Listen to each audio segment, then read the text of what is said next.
Absurd sənətin tarixinə göz atacağıq.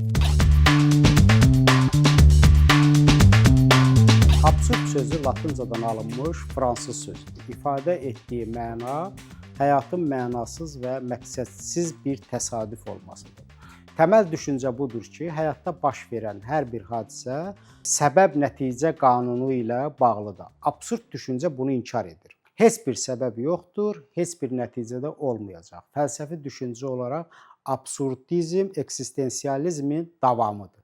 Var olan, baş verən nə varsa mənasını axtarmağa dəyməz. Çünki məna yoxdur. İnsan nəhəng bir mənasızlığın mühasirəsindədir. O əldə etdiyi ağıl vasitəsilə bu universal mənasızlığı mənalandırmaq istər. Amma bunun heç bir önəmi yoxdur. İnsanın yaratdığı süni mənalar da mənasızlığın başqa bir təzahürüdür. İstər absurdizm, istərsə də eksistensializm düşüncəsi sənaye çağından sonrakı insanın dünya görüşüdür. Təbiətdən tamamilə ayrılmış və özü ilə baş-başa qalmış insan nihilist bir tənhalığa düçar oldu. Təbiətin səbəb və nəticə qanunu cəmiyyət həyatında keçərsiz idi. Absurd kəlməsi ilk dəfə Danimarkalı filosof Søren Kierkegaard tərəfindən dilə gətirilmişdi. Kierkegaard inanc və məntiq arasındakı paradoksal vəziyyəti şərh edərkən belə bir fikir yürüdürdü ki, məntiq və inanc bir-biri ilə savaşan iki gücdür. Absurd olan da onların savaşıdır. Çünki bu savaşın sahibi özləri deyillər. Bu savaşın bir yaradıcısı var. Onların təslim olmaqdan başqa çarəsi yoxdur. Kierkegaard'un bu fəlsəfi fikrini Samuel Beckett özünün absurd piyesi Godot'un İntizarında əsərində dramatikləşdirdi.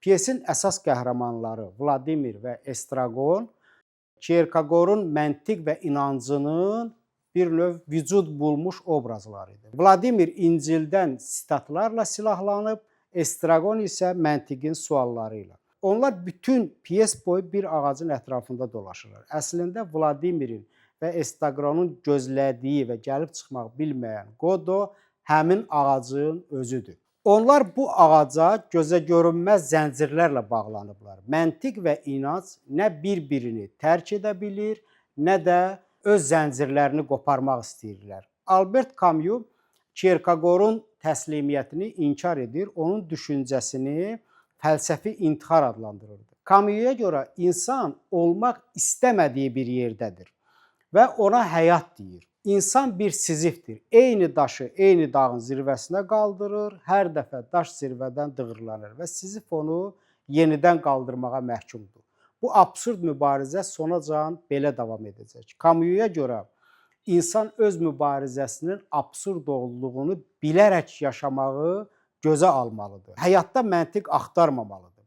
Sartre absurdu mübarizənin içində deyil, varlığın mahiyyətində görürdü. Sartre'a görə mübarizə şuurun həyatın mənasızlığına məna verməsidir. Camus etiraz edirdi buna.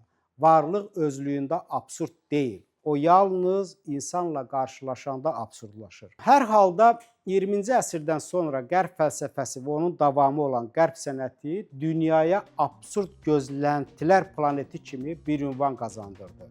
Məlum oldu ki, insan həmişə gözləyəcək, Godot isə heç vaxt gəlməyəcək.